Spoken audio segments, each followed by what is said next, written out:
Hey, what's up mga kaibigan? Medyo maaga tayong nagising ngayon. This time ay 4:30 pa lang ng madaling araw. Eto't meron ako dito mga saging na saba.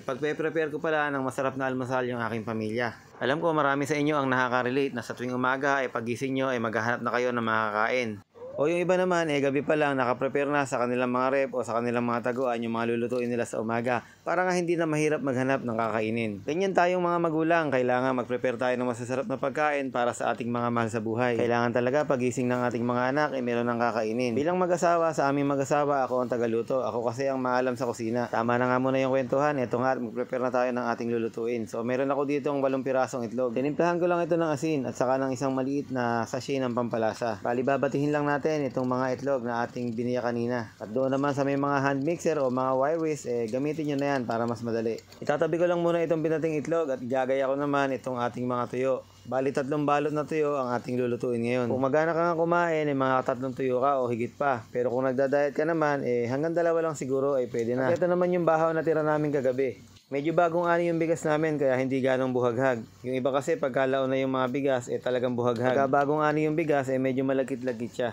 So magpapainit na ako ng mantika dito. At ang una nating lulutuin ay yung binalatan nating saging saba kanina. Bali yung ginagawa ko pala ngayon ay yung mga naranasan ko noong araw na ako ay bata pa. Naalala ko pa noon ganitong magluto si Inang. Hindi talaga nawawala ng saging na saba pagka nagluluto siya sa almusal. Kaya naman shout out kay Inang Belen. Maraming salamat sa iyong pagmamahal sa amin. Sa hirap nga ng buhay noon talaga namang idinaraos nyo kami ni Ama. Ay, talaga namang tanda ko pa nung panahon ng tagtuyo. Kaya naman ito, pinirito ko na nga rin yung ilang pirasong tokwa. At ito nga, piprito na natin yung ating binatang itlog kanina. Ganito lang yung ginagawa ko pag nagpiprito ako ng binating itlog. Sabay-sabay ko na inilalagay, bahala na kung anong mangyari. Pero halu-haluin mo lang yan, sigurado maluluto yan lahat. Kapag kasi hindi mo hinalo-halo yan, masusunog lang yung ilalim tapos yung ibabaw ay marami pang hilaw. Halu-haluin mo lang at galaw-galawin mo lang ng iyong sandok para hindi manigit at hindi masunog yung ilalim. Tapos pagka marunong ka namang mag-toss o mag-flip kagaya nito, gawin mo lang pero mag-ingat ka ha. Baka paghagis mo sa mukha mo tumama. Naku po naman, luto pa ang iyong mukha. Once naman na nabaligtad mo na yung itlog, maluluto na nga rin agad yun pagka mainit yung kawali mo. So yan, ilagay na nga natin yung ating mga tuyo.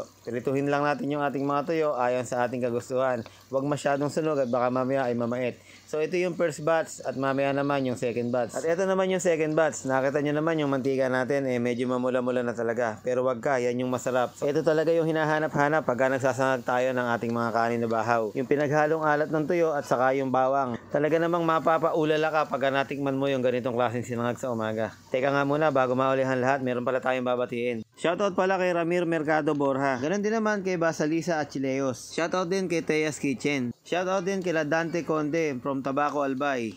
At kay Darlene Logatok from Tayabas, Quezon. Maraming salamat sa inyong mga suporta. Mahal ko kayong lahat. Ito nga pala ang aking sinasangag, tinimplahan ko na rin ng mga pampalasa. Gumagamit din ako dito ng liquid seasoning. Yan ang isang sikreto ko para mabango yung aking sinangag. Kung dyan sa lugar nyo meron pang mga native na bawang, yun ang gamitin nyo. Talaga namang siguradong napakabango. Yun yung bawang na maliliit lang yung mga bottle niya. Tapos pagka pinipit mo, hindi mo nababalatan. Pag sinangag mo, talaga namang sobrang sarap. So this time, luto na yung aking sinangag. At isasalin ko na nga dito sa aking hinandang bilao na may foil. At habang isinasalin ko naman itong sinangag, i-comment mo na kung taga saan ka para naman alam ko kung saan nakarating yung ating video. Thank you. Okay, in-arrange ko lang itong ating mga niluto kanina at ayan, nakita nyo naman, naglagay pa ako ng kamatis. Talaga namang mapakasarap nito pag ikaw ay kumain ito. Hindi ka magsisisi, talaga namang tatawagin mo si Superman para bigyan ka pa ng tubig sa sobrang sarap. So dito nga nagpatiuna na ako ng konti. Talaga namang hindi ko mapigilan sa sobrang sarap ba naman. So paano ba yan? Tara na, kain na.